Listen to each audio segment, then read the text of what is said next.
Commander Sarah Chen had seen her share of galactic ports, but Kepler Station's lower levels still managed to surprise her.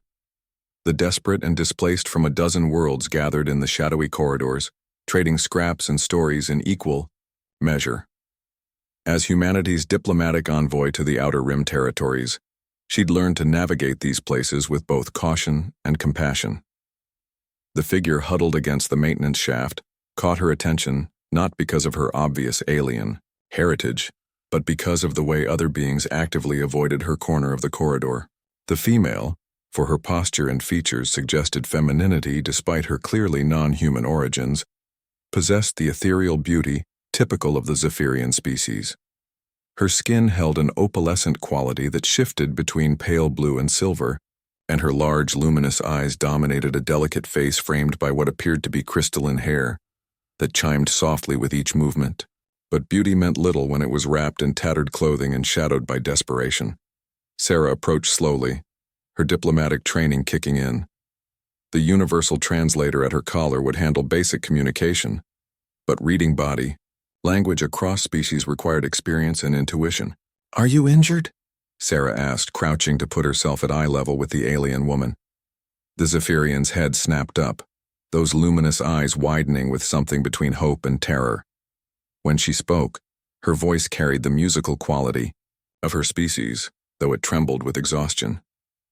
"Human," she whispered, the word carrying weight in her melodious accent. You acknowledge my presence?" Sarah frowned. "Why wouldn't I? Are you hurt? Do you need medical attention?" The alien woman's crystalline hair chimed as she shook her head rapidly. No medical attention. I am Lirelai, formerly of House Morthane of Zephyr Prime, though I suppose that means nothing now. Her voice grew smaller. "I have nothing to offer, no currency, no family bonds to call upon. But I have heard that humans sometimes they value service over bloodline." Understanding began to dawn on Sarah, and with it, a familiar anger at the galaxy's casual cruelties. "What happened to your house?" "Destroyed in the resource wars. My family chose honor over surrender." Lirelai's hands twisted in her lap. "I was off-world, studying xenobiology at the academy. When I returned, there was nothing left but crater, glass and memorial stones. The Galactic Council declared our debts inherited by surviving members, and she gestured helplessly at her surroundings. I cannot pay what my family owed to defend our world." Sarah sat fully on the grimy floor, ignoring the looks from passing beings. "And now you're asking me to accept you as a servant?" "I have researched human customs," Lirelai said quickly, her words tumbling over each other. "I know your species sometimes employs non-humans in domestic or professional capacities. I am educated. I speak 17 languages. I understand biological systems of 34 known species. I can prepare foods for most galactic races without poisoning them. I ask for nothing but basic sustenance and perhaps a small space to exist. I would be grateful for any—" "Stop." Sarah's voice was gentle but firm. "Just stop right there." Lirelai fell silent, her luminous eyes filling with what might have been tears, though Zephyrian physiology made it hard to tell. Sarah leaned forward. "Let me tell you something about humans, Lirelai of House Morthane.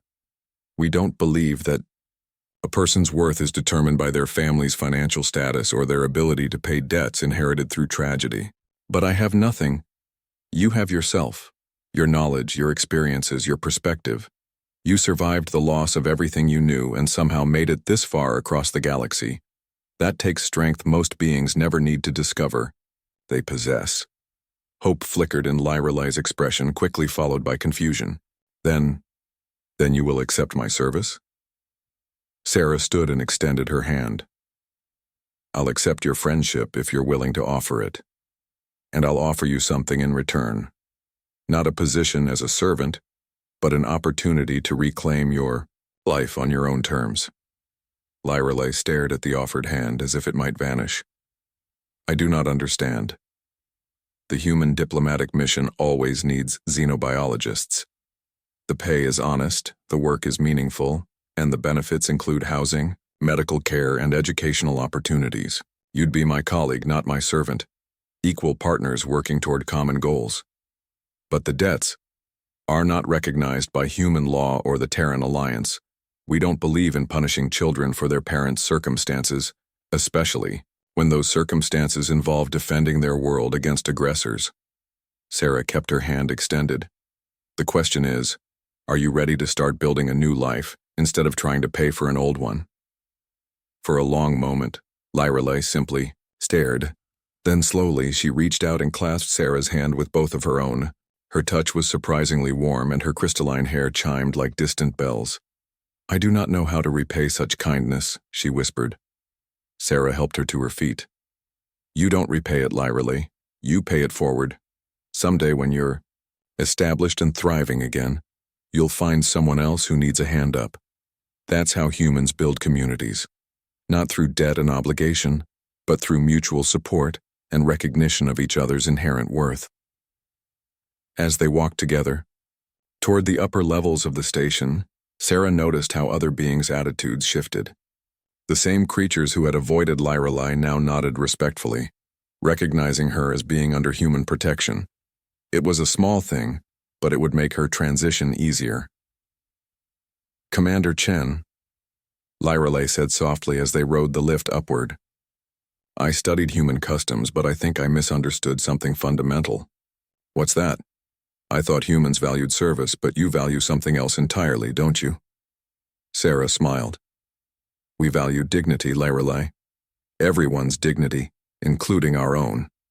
And we've learned that the strongest civilizations aren't built on who serves whom, but on who stands together when it matters."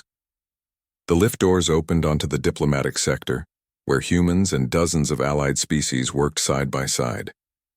Lyrelei's eyes widened at the sight, not at the diversity, but at the easy equality evident in every interaction.